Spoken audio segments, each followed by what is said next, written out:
Ողջույն սիրելի հետևորդներ, ես Հարություն Մինասյանն եմ, ուրախ եմ, որ լուրերի այս ձևաչափը ավելի եք հավանել եւ մեծ սիրով կշարունակեմ աշխատել նույն ոճով։ Նաեւ շնորհակալ եմ USR Media-ին վստահելու, ալիքին բաժանորդագրվելու եւ լուրերը հավանելու համար։ Եվ ամենագլխավոր լուրերը։ Այդահոյում երկու հրշեջի սպանության կասկածյալը 20-ամյա Ուես Ռոելին է, որի մարմինը հետագայում հայտնաբերվել է դեպքի վայրում։ Երրորդ հրշեջը նույնպես լրջորեն վիրավորվել էր կիրակի տեղին ունեցած հրաձգության ընթացքում, երբ նրանք արձագանքում էին Քենֆիլդ դեռան վրա բռնկված անտառային հրդեհին։ Այն իրավապահների կողմից բնութագրվել է դարանակալում։ Քուտենի շրջանի շերիֆ Ռոբերտ Մորիսը լրագրողներին ասել է. «Մենք որևէ մանիֆեստ չենք հայտնաբերել կամ հաստատել, այս պահին որևէ դրդապատճառի վերաբերյալ էլ տեղեկություն չունենք»։ Իշխանությունները նաև նշել են, որ հրդեհը ըստ ամենայնի դիտավորյալ էր հրահրվել հրշեջներին տարածք ներգրավելու համար։ Ոստիկանները հետագայում կասկածյալի դին հայտնաբերել են բջջային հեռախոսի տեղորոշման տվյալների միջոցով նրա հետ փոխհրաձգությունից հետո։ Շերիֆ Նորիսը ասել է, որ ամենայն հավանականությամբ կասկածյալը ինքն իրեն է կրակել։ Երեք այս մասին առիթ ունեցել ենք արդեն պատմելու, բայց հիշեցնեմ, որ ամենայն հավանականությամբ միտումնավոր հրդեհը սկսելուց հետո դիպուկահարը դարանակալել էր եւ սպասել էր իրավապահներին ու հրշեջներին, որոնք դեպքի վայր հասնելուն պես հայտնվել էին կրակի տակ։ Մնանք Այդահոյում, որտեղ 3 տարի առաջ տեղի ունեցած դաժան սպանությունը նոր ընթացք է ստացել։ Բրայան Քոբերգերը համաձայնվել է մեղավոր ճանաչել իրեն 2022 թվականին Այդահոյի 4 ուսանողների սպանության գործում։ Պատմենք մի փոքր մանրամասների մասին։ Դատախազների հետ կնքված այս համաձայնագիրը, որը ձեռք է բերվել ավելի քան 1 ամիս առաջ, մինչև դատավարության մեկնարկը թույլ կտա խուսափել մահապատիժից։ 30-ամյա Քոբերգերը ավելի վաղ իրեն մեղավոր չէ ճանաչել առաջին աստիճանի սպանության մեղադրանքներում, որոնք մեծ հասարակական ուշադրություն էին գրավել։ 2022 թվականի աշնանը Քոբերգերը Վաշինգտոնի նահանգային համալսարանում քրեական արդարադատության դոկտորանտուրայի ուսանող էր։ 3 երիտասարդ կանայք, որոնք համատեղ էին ապրում եւ նրանցից մեկի ընկերը դանակահարվել էին նոյեմբերի 13-ին։ Տանը գտնվող եւս 2 կին այդ ժամանակ ողջ էին մնացել։ Քոբերգերը համաձայնվել է 4 հաջորդական ցմահ ազատազրկման եւ հրաժարվել է բողոքարկման իրավունքից։ Դատախազները սպասում են, որ Քոբերգերը վերջնական դատավճիռ կստանա հուլիսի վերջին, եթե նա վաղը մեղավորությունը ընդունի, ինչպես որ նախատեսված է։ Մահվան դատավճռից խուսափելու եւ մեղավորության մասին համաձայնագրին ի պատասխան զոհերից մեկի Քեյ Գոնսալվեսի ընտանիքը Facebook-ում գրել է. «Մենք չափազանց զայրացած ենք Այդահոյի նահանգի վրա, նրանք մեզ հուսախաբարեցին»։ Արդարադատության նախարարությունը մտադիր է ակտիվացնել միգրանտների քաղաքացիությունը հետ վերցնելու գործերը, հատկապես նրանց դեմ, ովքեր ներգաղթի ժամանակ սխալ տվյալներ են ներկայացրել կամ համարվում են ազգային անվտանգությանը սպառնացող անձինք։ Այսպիսի դեպքերը կոչվում են դենատուրալիզացիա։ Ինչ է դենատուրալիզացիան։ Քաղաքացիությունը կարող է հետ վերցվել, եթե ապացուցվի, որ անձը ստել է կամ փաստաթղթեր է կեղծել քաղաքացիություն ստանալու համար։ Մինչև հիմա նման գործերը շատ քիչ են եղել։ 1990-ից 2017 թվականներին ընդամենը մոտ 300 գործ էր ներկայացվել, հիմնականում նախկին նացիստների կամ պատերազմի հանցագործների դեմ։ Թրամփի նախորդ նախագահության տարիներին արդեն ստեղծվել էր հատուկ բաժին, որը պետք է զբաղվեր նման դեպքերով։ Իսկ ինչ է փոխվել հիմա։ Վերջերս հրապարակված ծառայողական գրությամբ նախարարությունը հայտարարել է, որ մտադիր է առաջնահերթ կերպով հետաքննել ու քաղաքացիությունից զրկել հետևյալ դեպքերում. ազգային անվտանգությանը սպառնացող անձանց, բռնի հանցագործություններ կատարածներին, թմրամիջոցների եւ հանցախմբերի անդամներին, առողջապահական, օրինակ Medicaid-ի խարտախության իրականացնողներին։ Գրությունը նշում է, որ այս քայլերով պետությունը կանխելու է պատերազմական եւ մարդու իրավունքների խախտումներով զբաղված անձանց վերադառնալ Միացյալ Նահանգներ կամ օգտվել ամերիկյան անձնագրից, իրավաբանների ու իրավապաշտպանների մտահոգությունները։ Փաստաբանները զգուշացնում են, որ լայն ձևակերպումները հնարավորություն են տալիս ցանկացած հին եւ աննշան խախտում օգտագործել քաղաքացիությունը վերցնելու համար։ Կասկածներ կան, որ կառավարությունը կարող է նաեւ քաղաքական պատճառներով հետապնդել այլախոհներին։ Փաստաբաններն ասում են, որ բոլորին թիրախավորելու եւ մանր սխալներ գտնելու միտումը կարող է կործանարար լինել։ Արդյունքում Թրամփի վարչակազմը հաստատում է, որ դենատուրալիզացիան դառնում է իրենց կոշտ ներգաղթի քաղաքականության եւս մեկ կարևոր գործիք։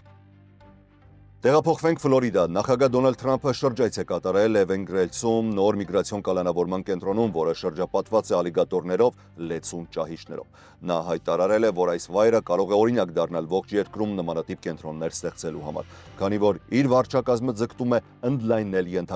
ենթակառուցվածքները արտաքսումները մեծացնելու նպատակով։ Թրամփն ասել է, որ կցանկանար նման կենտրոններ տեսնել շատ նահանգներում եւ անգամ բարձրացրել է Միացյալ Նահանգների քաղաքացիների արտաքսման հարցը։ Նա նաև աջակցությունը հայտնել առաջարկին, որ Ֆլորիդայի ազգային գվարդիայի անդամները հանդես գան որպես միգրացիոն դատավորներ միգրանտներին ավելի արագ արտաքսելու համար։ Շուտով այս կենտրոնը կսպասարկի ամենավտանգավոր միգրանտներին աշխարհի ամենավատ մարդկանցից որոշներին, ասել է Թրամփը Ֆլորիդայի կենտրոնի մասին, որն անվանում են ալիգատորների Ալկատրաս։ Նախագահը նշել է, որ այդ անունը շատ տեղին է, քանի որ ինքն արդեն տեսել է շրջակայքը եւ չէր ցանկանա այնտեղ զբոսնել։ Իրականում այստեղից միակ ելքը արտաքսումն է, հավելել է Թրամփը։ Հարյուրավոր ցուցարարներ հավաքվել էին տարածքի մուտքի մոտ, պահանջելով հարգանքով վերաբերվել միգրանտներին եւ պաշտպանել այդ տարածքի էկոհամակարգը, որտեղ ապրում են բնիկ ամերիկյան ցեղեր եւ հազվագյուտ կենդանիներ։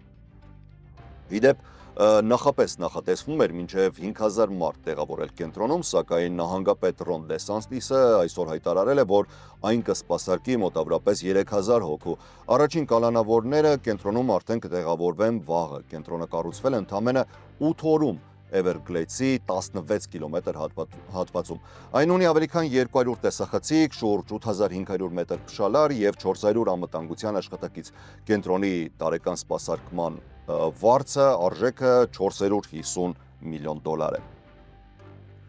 Լոս Անջելեսի քաղաքապետ Քերեն Բասը այսօր հանդես է եկել հայտարարությամբ, քննադատելով շարունակվող ներգաղթի ռեյդերը եւ դաշնային հայցը, որը հարուցվել է Լոս Անջելեսի ապաստանի քաղաքականության դեմ։ Բասն ասել է, որ բազմաթիվ կալանքներից բացի դաշնային պաշտոնյաները նաև սադրել են ցուցարարներին, չափազանցրել են բռնության մասշտաբները, առանց պատճառի զորք են ուղարկել Լոս Անջելես եւ տեղի առաջնորդներին մեղադրել են անկարգությունները հրահարելու մեջ։ Սա փաստորեն ուղիղ հարձակում է Լոս Անջելեսի վրա, ասել է Բասը։ Դաշնային հայցի մասին հայտարարելով Միացյալ Նահանգների դատախազ Բիլ Էսայլին ասել է, որ այս իրավական գործողությունը Լոս Անջելես քաղաքին պատասխանատվության է ենթարկում դաշնային ներգաղթային օրենքի կիրարկումը կանխամտածված խոչընդոտելու համար։ Գլխավոր դատախազ Փեմբոնդին նույնպես ընդգծել է այդ պնդումը։ Ապաստանի քաղաքականությունը եղել են բռնության, քաոսի եւ իրավապահների դեմ հարձակումների գլխավոր պատճառը, որոնց ականատես ենք եղել մենք Լոս Անջելեսում եւ մեր ամերիկացիները, ասված էր նրա հայտարարության մեջ։ Քերեն Բասն իր հերթին դաշնային հայցը բնութագրել է որպես փորձ խարխրելու տեղական իշխանության հիմքերը, չնայած այդ ջանքերին նա ասել է, որ մենք կանգնելու ենք կամուր։ Բասը հավելել է, որ Լոս Անջելեսի դեմ դաշնային ճնշումը փորձնական դեպք է, որը կարող է կիրառվել նաև Միացյալ Նահանգների այլ քաղաքներում։ Սակայն ինքն ու մյուս տեղական առաջնորդները չեն վախենալու այս վարչակազմի անհիմն ու դաժան գործողություններից։ Լոս Անջելեսի քաղաքապետը հայտարարությունն ավարտել է հետևյալ տողերով. Մենք բազմազանության, աշխատանքի, բիզնեսի, հավատքի, համայնքի, ստեղծարարության եւ հաջողության քաղաք ենք։ Մենք հպարտ ամերիկյան քաղաք ենք եւ մենք միասին կմնանք ամուր։ Դեմոկրատ քաղաքներից կամ Թրամփի վարչակազմին հակազդող քաղաքներից է Նյու Յորքը։ Զորան Մամդանին վերջնական հաղթանակ է տարել Նյու Յորքի դեմոկրատական կուսակցության քաղաքապետի նախընտրական ընտրություններում։ Մամդանին հաղթել է Էնդրյու Կուոմոին 12%-ի տարբերությամբ։ 33-ամյա Մամդանին դեմոկրատական սոցիալիստ է եւ 2021-ից Նյու Յորքի նահանգային ասամբլեայի անդամ։ Նա քարոզարշավ էր վարում սոցիալական աջակցության ծրագրերի եւ բնակարանների հասանելիության գաղափարներով։ Նրա առաջարկների շարքում են անվճար հասարակական ավտոբուսներ, անվճար մանկապարտեզներ, վարձավճարների սառեցում եւ հարուստների վրա հարկերի ավելացում։ Մամդանի հաղթանակն ընդգծում է դեմոկրատական կուսակցության ներքին փոփոխությունները եւ հիասթափությունը 5 քաղաքական վերնախավից, ինչպիսին է Կուոմոն, նախկին նահանգապետը, որը հրաժարական էր տվել սեռական ոտնձգության մեղադրանքներից հետո։ Չնայած պարտությանը Կուոմոյի շտաբը հայտարարել է, որ նա կարող է անկախ թեկնածու առաջադրվել նոյեմբերյան ընտրություններում։ Մամդանին այժմ նոյեմբերին կմրցի գործող քաղաքապետ Էրիկ Ադամսի, անկախ թեկնածու Ջիմ Բալդենի եւ հանրապետական Կյորտիս Սլիվայի հետ։ Մամդանին հայտարարել է, որ իր հաղթանակը պատվաբեր է ու պարտավորեցնող եւ խոստացել է պայքարել Նյու Յորքը դարձնելու ավելի հասանելի եւ արդար քաղաք։ Մամդանի քարոզարշավը ոգեշնչել է բազմաթիվ երիտասարդ եւ փոքրամասնություններին պատկանող ընտանիքների, սակայն նրա դիրքորոշումները Իսրայելի գործողությունները ցեղասպանություն անվանել է, ոստիկանության քննադատությունը եւ դեմոկրատ սոցիալիստ ինքնության շեշտադրումը մտահոգել են կուսակցության որոշ ղեկավարների։ Դոնալդ Թրամփը նշել է, որ Մամդանի նման տեխնացուները հնարավորություն են տալիս հանրապետականներին ցույց տալ դեմոկրատական կուսակցության ծայրահեղության օրինակը։ Այսպիսով Նյու Յորքում սկսվել է քաղաքական թեժ պայքար, որը կարող է որոշել, թե ինչ ուղի կընտրի քաղաքը առաջիկա տարիներին։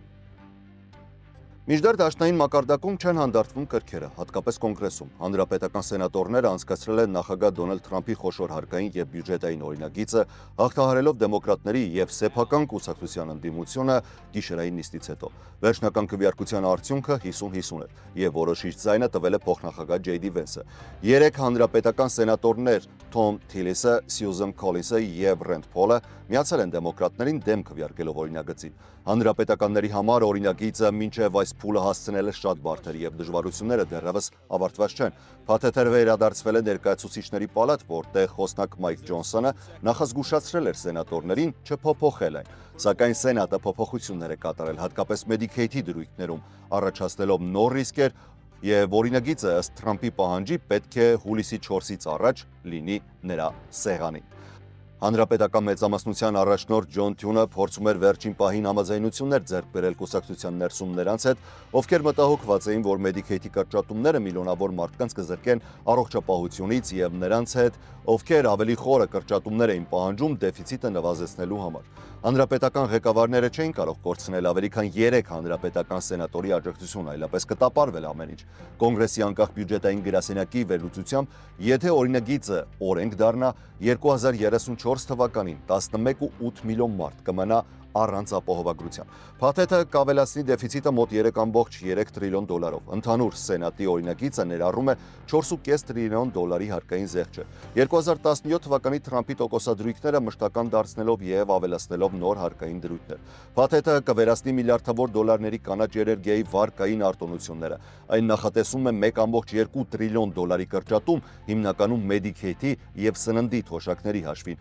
նոր աշխատանքային պահանջների սահմանմամբ։ Բացի այդ, օրինագիծը նախատեսում է 350 միլիարդ դոլար սահմանային եւ ազգային անվտանգության միջոցառումների համար, այդ թվում արտաքսումների ֆինանսավորում։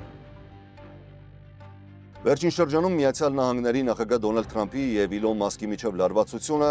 նոր թափ է ստացել։ Այսօր Թրամփն առաջարկել է, որ կառավարության արդյունավետության վարչությունը ուսումնասիրի Մասկի ընկերություններին տրամադրված սուբսիդիաները, պետական ծախսերը կրճատելու նպատակով։ Այս հայտարարությունը հաջորդել է Թեսլայի գործադիր տնօրենի Թրամփի լայնածավալ հարկային կրճատումների քննադատությանը եւ Մասկը նաեւ խոստացել է փորձել հեռացնել այն օրենսդիրներին, որոնք աջակցել են այս օրինագծին, այն դեպքում, երբ դրանք քարոզարշավի ընթացքում հանդես էին գալիս ծախսերը սահմանափակելու հռետորաբանությամբ։ Ի պատասխան Թրամփի True Social հարթակի գրառմանը Մասկը X-ում գրել է. «Ես բառացիորեն ասում եմ, կրճատեք ամեն ինչ եւ հիմա»։ Ավելի վաղ Թրամփը սպառնացել էր դադարեցնել Մասկի կառավարական սուբսիդիաներն ու պայմանագրերը, երբ նրանց հարաբերությունները փչացել էին մայիսին, նույն օրինագծի շուրջ տարաձայնությունների պատճառով կրկին։ Անկուսակցական վերլուծաբանների գնահատմամբ օրինագիծը առնվազն 3 տրիլիոնով կավելացնի Միացյալ Նահանգների պետական պարտքը։ Մասկի բիզնեսների թվում է SpaceX-ը, որն ունի շուրջ 22 միլիարդի պայմանագրեր պետության հետ։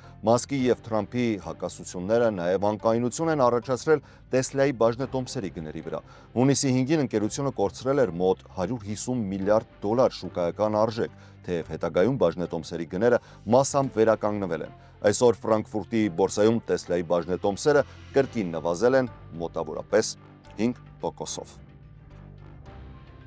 Հիշեցնեմ, որ այս ամենը մեկնարկել էր շաբաթ օրը, երբ Մասկը X-ում բյուջետային փաթեթը անվանել էր լիովին խելահեղ եւ կործանար, ու նոր քաղաքական կուսակցության ստեղծման կոչ էր արել։ Հիշեք, 250 տարվա մեջ կան դեմոկրատներ եւ հանրապետականներ։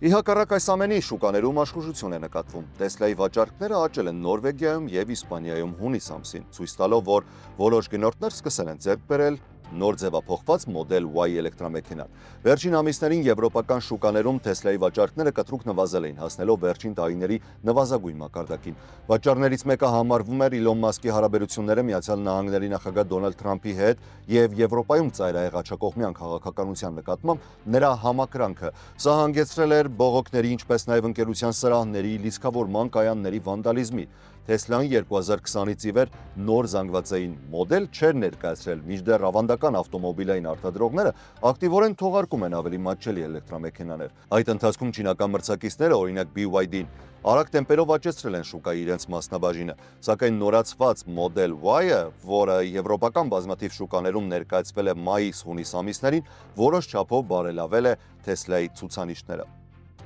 Ընդհանուր թվերն այսպիսին են. Նորվեգիայում վաճառքները աճել են 54%-ով, իսկ Model Y վաճառքները 115%-ով, Իսպանիայում հունիսին ընդհանուր վաճառքը աճել է 60%-ով, Model Y վաճառքը եղել է 130% աճով։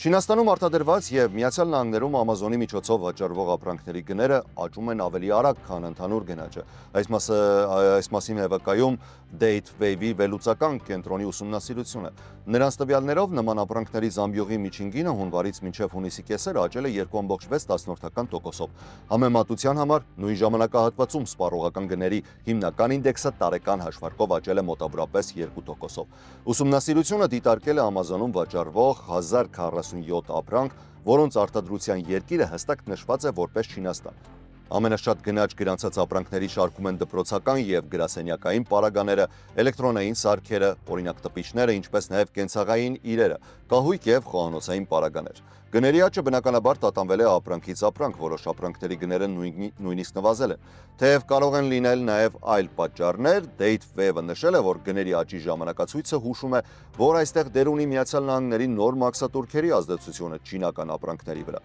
Սակայն Amazon-ը հայտարարել է, որ ուսումնասիրության ընթացքում որևէ զգալի գների աճ ինքը չի արձանագրել։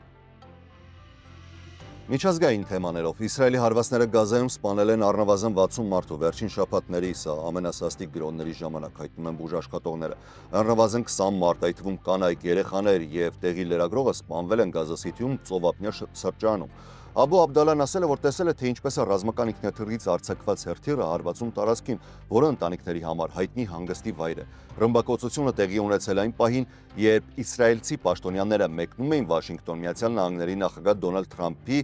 նոր հրադադարի նախաձեռնության շուրջ բանակցելու։ Թրամփը կիրակի էր կոչ արել կնքել համաձայնագիրը Գազայում եւ վերադարձնել պատանդներին։ Ահա թե ինչ ասել Սպիտակ տան մամուլի քարտուղար Քերոլայն Լևիտը։ Նախագահը, ինչպես գիտեք, հաճախ է զրուցում վարչապետ Նեթանյահուի հետ, բայց սա նախագահի համար առաջնահերթություն է եղել պաշտոնը ստանձնելու օրվանից, ավարտելու Գազայում այս դաժան պատերազմը։ Սակայն Գազայում մարտական գործողությունների դադարեցման որևէ նշան դեռևս չկա։ Իսրայելի բանակը տարհանման հրամաններ է տվել անգամ հյուսիսային Գազայի մեծ շրջանների բնակիչներին, սկսելով տեղահանության նոր ալիք։ Բանակը հայտարարել է, որ ծրագրում է մարտեր վարել Համասի զինյալների դեմ այդ տարածքում, ներառյալ Գազա Սիթիի կենտրոնում։ Պաղեստինյան եւ եգիպտական աղբյուրները, որոնք ծանոթ են հրադադարի վերջին ջանքերին, ասել են, որ միջնորդ երկրները, Քաթարն ու Եգիպտոսը, ակտիվացրել են կապերը երկու հակառակորդ կողմերի հետ, սակայն նոր հրադադարի բանակցությունների օրը դեռևս չի որոշվել։ Շարունակելով թեման, Գազայում երեքշաբթի օրը նոր պայթյուններ են որոտացել իսրայելական ինքնաթիռների ու տանկերի հարվածներից Գազայի հազարավոր բնակիչներ, որոնցից շատերը արդեն մի քանի անգամ տեղահանվել էին եւ կորցրել էին իրենց տները, կրկին փախուստի էին դիմում, քանի որ Իսրայելը նոր հրամաններ էր տվել տարհանվելու։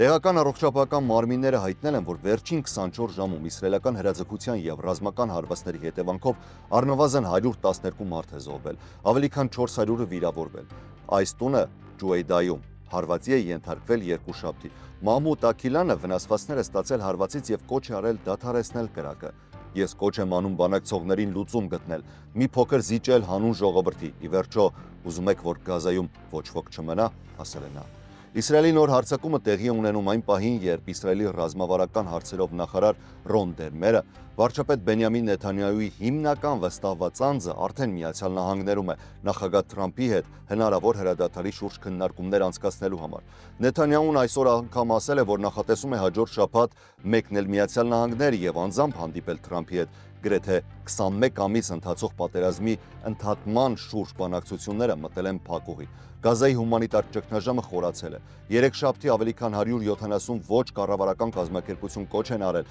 դադարեցնել Միացյալ Նահանգների եւ Իսրայելի աջակցությամբ իրականացվող սննդի մատակարարման ծրագիրը Գազայում, մտահոգություն հայտնելով, որ այն վտանգի տակ է դնում խաղաղ բնակչությանը։ Գազայի հումանիտար հիմնադրամի կենսական անհրաժեշտություն ունեցող սնունդ եւ պարենամթերք հասցնելու փորձերը կրկին ուղեկցվել են արյունահեղությամբ, երբ իսրայելական ուժերը կրակ են բացել օգնություն ստանալու սպասող պաղեստինցիների ուղղությամբ։ Հիմնադրամը օգտագործում է մասնավոր ամերիկյան անվտանգության ծառայություն, հիմնականում շրջանցելով ՄԱԿ-ի համակարգը, որը Իսրայելը մեղադրում է օգնությունը զինյալներին փոխանցելու մեջ։ ՄԱԿ-ը հայտնել է, որ օգնության կենտրոնում ավելի քան 400 պաղեստինցի է զոհվել։ Իսրայելի բանակը հաստատել է, որ խաղաղ բնակիչներ են տուժել օգնության տարածման վայրերում։ Բանակի խոսնակը հայտարարել է. հարավային հրամանատարությունում մանրակրկիտ ուսումնասիրություններ են անցկացվել եւ նոր ցուցումներ են տրվել տեղում գործող ուժերին դասեր քաղելու նպատակով։ Դա հետևել է Հարեց թերթի ուրբաթօրյա հրապարակմանը, ըստ որի Իսրայելի զինվորական դատախազը կարգադրել է հետաքննություն սկսել հնարավոր ռազմական հանցագործությունների վերաբերյալ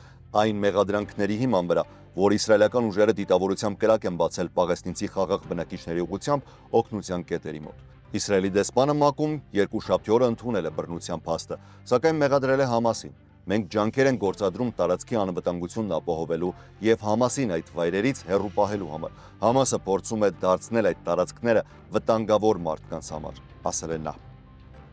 Պատերազմը սկսվելուց ի վեր, ըստ Գազայի առողջապահության նախարարության, ավելի քան 56,000 պաղեստինցի է զոհվել, որոնց մեծ մասը խաղաղ բնակիչներ։ Գրեթե 2.3 միլիոնանոց բնակչությունը տեղահանվել է եւ գոտին հայտնվել է հումանիտար ճգնաժամում։